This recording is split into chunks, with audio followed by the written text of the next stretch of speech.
It's no secret that the internet can be a dangerous place. From stalkers to doxers to social manipulators and hackers, in the last decade or so it seems as if cases of high-profile online crimes have grown exponentially. It's easy to feel safe when you're sitting behind a computer screen and a keyboard, but today's video will remind you that when online, your safety is nothing but an illusion.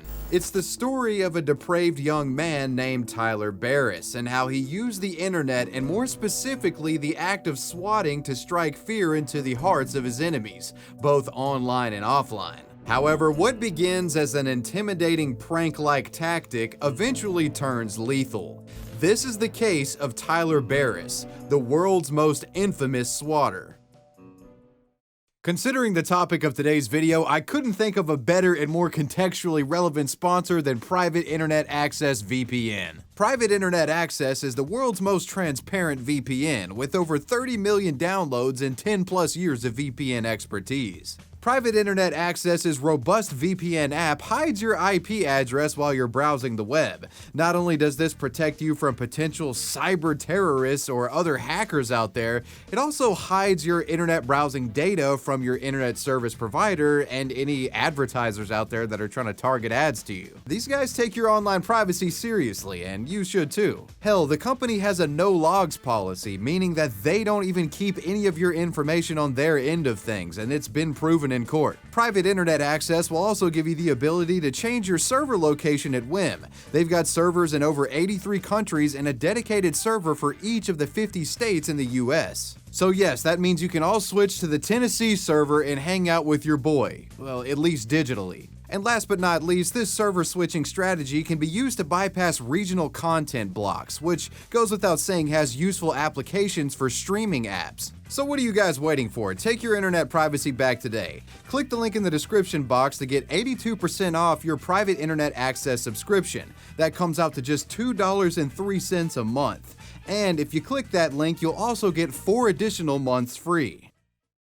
Before Tyler Barriss would become a known cybercriminal, he was nothing more than an unremarkable Los Angeles teenager, albeit with a kind of tragic family backstory. As far as a mother and father went, Tyler didn't really have parents. His father died in a car accident when Tyler was an infant, and his mother wasn't around either, instead reportedly involving herself in the world of drugs and prostitution. The responsibility of raising Tyler fell in the lap of his grandmother, Wendy Gregory. At a young age, Tyler was described as a loner, and it's been said that he preferred spending most of his time immersed in media. In particular, he would play video games in excess, a practice that would carry into adulthood. In his early 20s, Barriss played games so much that he would rarely leave his house, foregoing socialization in an effort to get better at the games that he played. Halo was his favorite game series, and in an effort to get better at the game, he dedicated practically every waking hour of his day to it.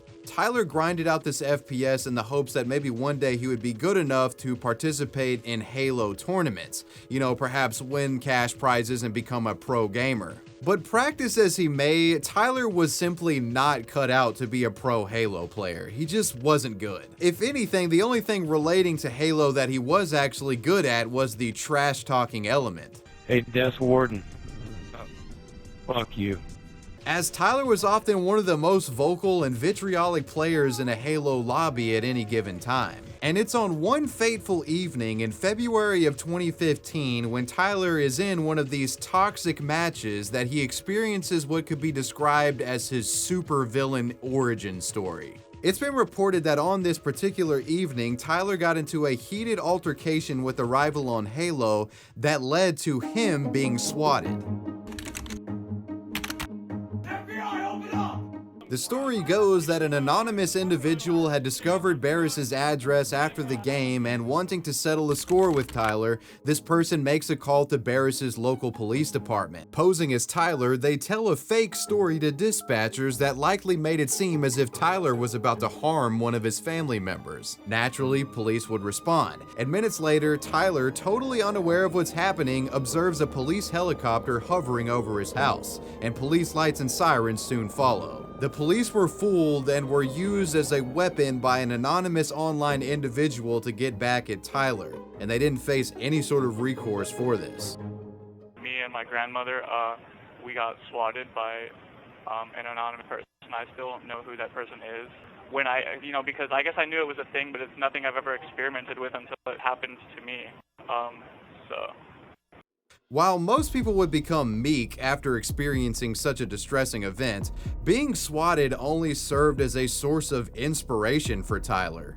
He had heard about gamers being swatted before, but being on the receiving end of it gave him a unique understanding of the power that it could give someone and the terror that it could create. And Tyler wanted that power for himself. So in the wake of being swatted, Tyler dedicates his time to learning the tricks of the trade, becoming an expert with VPNs and voice over IP so that he can hide his online identity from law enforcement. He finds voice altering software and creates pre-written scripts to give to 911 dispatchers. Tyler discovers social manipulation tactics and discovers ways of grabbing online IP addresses from his rivals online. And after grinding out swatting abilities over what was likely a span of days, Tyler was now prepared to become one of the most notorious swatters in internet history. Before the name Tyler Barriss would become an infamous name known to the public, Tyler was primarily known by his feared online alias Swatistic. This 24-year-old physically unimpressive social outcast would essentially become a god of chaos when he masqueraded as the entity on the internet. The name Swatistic being very blatantly derived from the despicable practice that he used to harass people online. And for the record, he didn't have autism. 2015 would begin with swatting being a relatively niche and misunderstood concept. But by the end of it, it was ubiquitous, and you can thank Tyler Barriss for that. I think you're getting swatted. What in the world? Put your hands up! Put your hands up!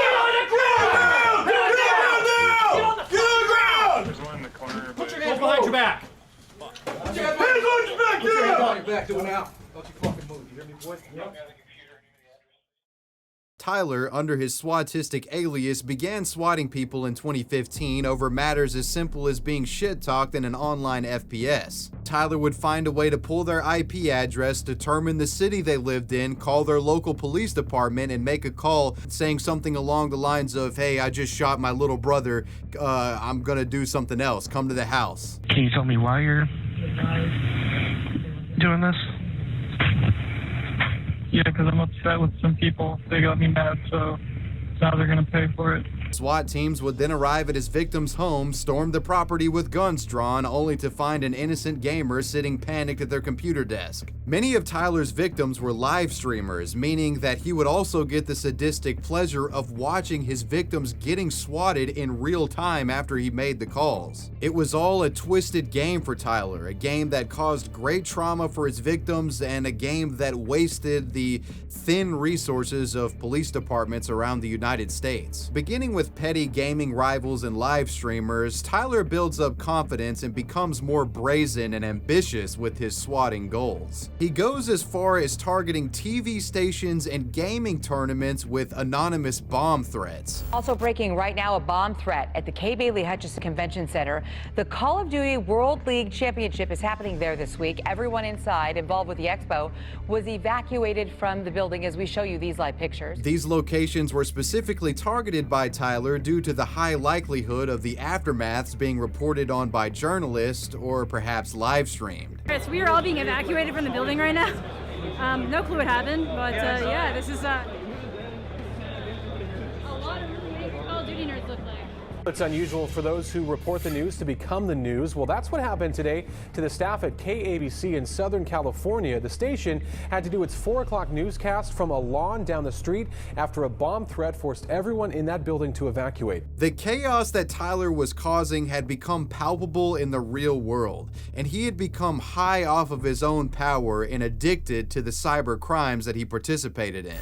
But he did fly too close to the sun with the bomb threat on the TV station, as what happens after this ends up with Tyler getting a serious reality check. See, while on a complete power trip, Tyler becomes so delusional that he actually brags to his own grandmother about threatening the news station. Previously unaware of his online criminal activity, grandmother Wendy was deeply disturbed by the apathetic sadism displayed by her grandson, and she would go on to secretly report Tyler to the police over the bomb threat. Wendy's report would ultimately lead to Tyler Barriss being arrested and investigated for the TV station incident. Tyler was charged with 2 felony counts related to making false bomb threats, and he would actually get locked up for this. Tyler pleads no contest to his charges and is sentenced to serve 2 years and 8 months in jail. His online rampage was stopped for the time being. In January of 2017, Tyler is released early from LA County Jail after only serving 15 months. Upon being released, Tyler attempts to go back to his grandmother's house, but soon discovers that she had issued a legal protective order against him, and he was forbidden from the home. Tyler would aggressively insist on staying at the house and even reportedly got inside of it at one time. This violation of the protection order would result in Tyler almost immediately being thrown back in jail. He was released later in 2017 in August. Because of his own actions, the last family member that he had that supported him had now forsaken him. Now bitter, homeless, and angry, Tyler would turn to an old familiar friend to get revenge on the world once again, his online alias Swatistic. In a truly crackhead turn of events, Tyler then begins using public libraries around Los Angeles as a staging ground for his swatting activities. Using the computers and public Wi-Fi at these facilities, he starts a new campaign against the internet. Throughout 2017, Tyler would go on to swat numerous individuals for a variety of petty reasons, and late in the year, he would perpetrate one of his most heinous bomb threats yet. It was an eerily delivered bomb threat issued to a school filled with hundreds of children. This was Tyler's 911 call to Arnold High School in Panama City, Florida. Yeah, I left some bombs at my high school and they're going to blow up in 15 minutes. What school is it? Arnold High. Where are they at? Well, there's more than one. I kind of distributed them around the campus. It's dynamite. My dad works with dynamite, so I have access to it. Can you tell me why you're doing this? Yeah, because I'm upset with some people. They got me mad, so now they're going to pay for it. And I also have a gun, too. Me and my friend both have guns. Are you at the school? Yes, I am. I'm going to hang up now. There's only about 10 minutes left, so... Tyler's call would force the entire student body to evacuate, and the threat would make national news headlines. Around this time, Tyler would orchestrate another high-profile bomb threat hoax. In the midst of the net neutrality controversy in late 2017, Barriss would call in a bomb threat to the FCC headquarters in Washington, D.C. This was during a live-streamed voting event which featured FCC Chairman Ajit Pai himself. Barriss's threat would result in the entire Federal Communications building being evacuated. Everyone, I need everyone to leave everything that you have in place. Do not take anything out of here except for your body. Do not take any bags, any books, or anything. This live-streamed incident was viewed by tens of thousands around the world. Clearly, jail time did nothing to curb Tyler's tendencies. In all honesty, he was worse after jail than he was before. Around this time, the Swatistic Twitter account would become flush with braggadocious banter from Tyler. From gloating about successful swats to shit-talking enemies and threatening individuals publicly, the page became an online spectacle, with thousands of people tuning in to watch the chaos unfold. Swatistic would become so well known on Twitter for his swatting practices that other depraved individuals would actually solicit his services from time to time, using Swatistic as a sort of swatter for hire hitman service, if you will. Most people offered him money for these services, but Tyler enjoyed swatting so much that he would often do it for free. He reveled in inflicting trauma upon others and serving as an agent of chaos. As you can clearly see, by late 2017, things had completely gotten out of hand and it was only a matter of time before a true tragedy took place. Which brings us to the night of December 28th of 2017. On this evening, two online gaming teams, LOL and Nuke Children, are participating in a money match of Call of Duty World War II. With the wager only being $1.50, the stakes were low, but as with any team-based FPS, emotions ran high. The match would conclude with Nuke Children taking the win, and the members of LOL were left pointing fingers at each other, blaming one another for the loss. Two LOL team members in particular had a serious falling out over the loss. Those two individuals being Cincinnati teenager Casey Viner, who went by the alias Vaporizer, and another teenager, Shane Gaskill, aka Miracle, from Wichita, Kansas. The two would take to Twitter with their squabbling, lobbing insults back and forth and saying stuff along the lines of, hey, if we met in real life, I would kick your ass, you know, shit like that. And this heated gamer talk really boils over and starts to get extremely personal. Eventually, Casey Viner, I guess really wanting to prove a point, hits up Swatistic on Twitter and asks him if there was anything he could do about this Shane guy for him. The Swatistic account would then follow Shane Gaskill's Twitter profile. Seeing this followed by a known swatter as a threat, Shane then brazenly sends a flurry of messages to Swatistic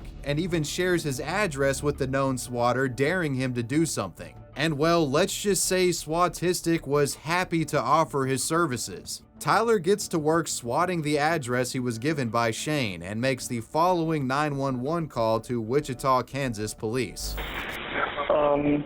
I recently got disconnected. I had told you guys everything that happened about the argument with my mom and dad. Okay. What's your address? Yeah, it's 1033 West McCormick Street. Okay, tell me exactly what happened. They were arguing and I shot him in the head and he's not breathing anymore. Okay, do you have any weapons on you? Yeah, I do. What kind of weapons do you have? A handgun. Pointing the gun at them, making sure they stay in the closet. My mom and my little brother. Okay, is there any way you can put the gun up? No. Are you guys sending someone over here? Because then I'm definitely not going to put it away. Okay, I'm just going to go ahead and stay on the phone with you, okay? That's fine. Yeah, I'm thinking about, because I already poured gasoline all over the house. I might just set it on fire. Okay, well, we don't need to do that, okay? After receiving the distressing 911 call, police would make their way to the address with a SWAT unit. However, what police, Tyler Barriss, and Casey Viner didn't realize at the time was that Shane Gaskill had lied about his address. It was actually an old address and there was another tenant living at this old address. The current tenant at 1033 West McCormick Street was actually a man completely unrelated to the matter, 28-year-old Andrew Finch, who lived there with several family members including children. While two gamers in a heated altercation might be able to better prepare for a SWAT, this man had no idea it was coming. When SWAT teams arrived, they demanded the occupants of the home to step outside.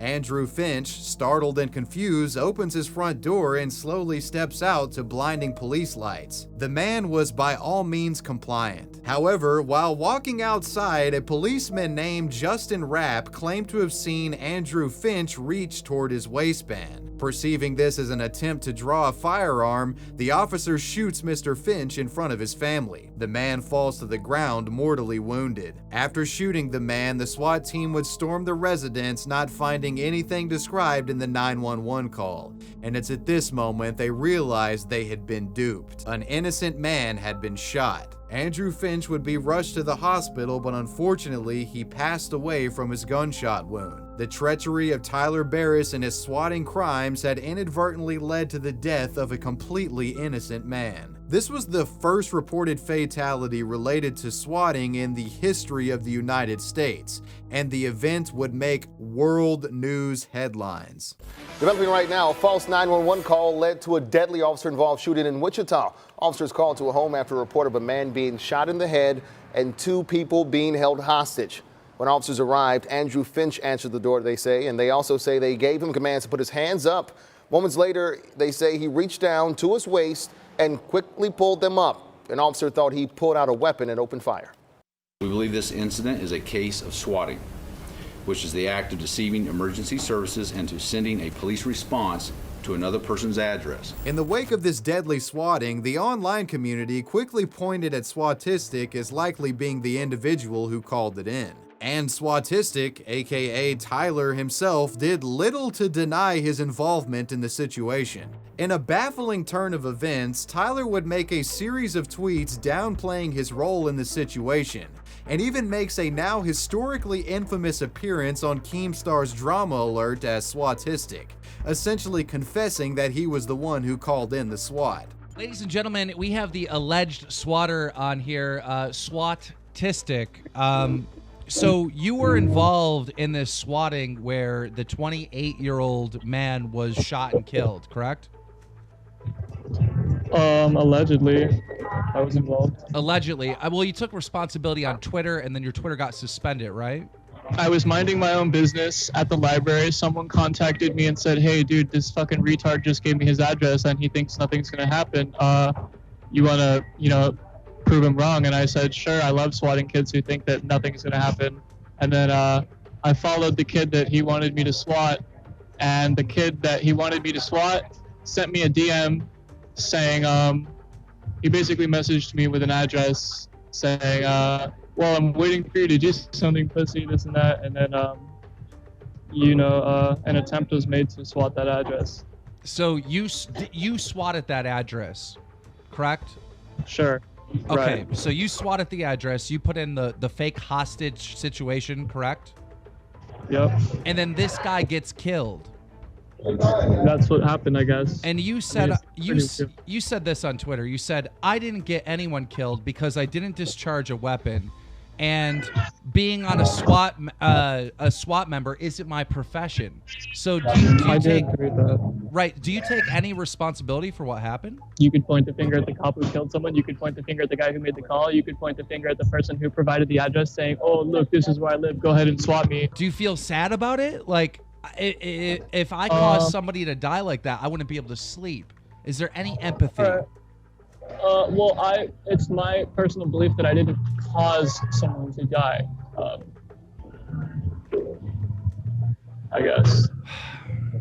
Tyler attempted to downplay his involvement in the death of Andrew Finch and likely thought he would get away with this crime using VPNs and voice-over IP masking. But fortunately, this delusional cybercriminal would be proven wrong, as detectives would eventually manage to connect Tyler Barriss to the Swatistic persona thanks to a series of text messages Tyler exchanged with an undercover agent who posed as a Swatistic fan. On the evening of December 29th, just one day after the deadly swatting had taken place, Los Angeles police would track down Barriss, arrest him, and he was taken into custody. His online reign of terror was finally over. In the wake of his arrest, Tyler Barriss was charged with close to 50 crimes related to cyberstalking and conspiracy. Barriss would enter a guilty plea, and in March of 2020, he was sentenced to serve 20 years in prison for his swatting crimes. Casey Viner, the teenage gamer that solicited the service of Tyler Barriss, was charged with 1 count of conspiracy and 1 count of obstructing justice. In September of 2019, Viner was sentenced to serve 15 months. Shane Gaskill, the gamer that sent Mr. Finch's address to Tyler Barriss, was charged with wire fraud. And in September of 2022, he was sentenced to serve 18 months in prison. Justin Rapp, the policeman responsible for shooting Mr. Finch, was never charged with any crime and kept his job despite what had happened. Rapp was in fact later promoted to detective in 2022. This detective has been on the receiving end of civil suits from the Finch family. These suits have thus far been unsuccessful in regard to legally holding the man responsible for the death of Mr. Finch. It's sad to say, but the family of the deceased victim has faced nothing but tragedy and adversity in the wake of their family member's senseless death. The situation is truly heartbreaking. The Wichita swatting incident is deeply tragic in numerous ways, and it's also extremely infuriating to me that some petulant online loser's actions can result in the death of a totally innocent man. If there's anything at all positive to come out of this case, it's that police departments around the US now take swatting far more seriously, and some are given training regarding the swatting phenomena. Additionally, swatting has become widely understood by the public and is now almost unanimously frowned upon by the internet masses. It's just a shame that it took a man's death for people to see swatting for what it really was. It's not some fucked up prank that gamers use to get back at each other. It's a serious crime with life-threatening implications. The story of Tyler Barriss will go down as a cautionary tale for any who dare to turn to the criminal world of swatting as a means of settling online scores. Not only are their lives on the line, you just might end up spending the rest of yours in prison. And that was the story of Tyler Barriss and the Wichita swatting case. Well, as usual, I hope you guys enjoyed this video. Let me know what you thought about it down below in the comment section, and let me know who or what you want me to talk about next. I want to give a major shout out to my patrons. I appreciate you guys. Wavy Web Surf out. Peace.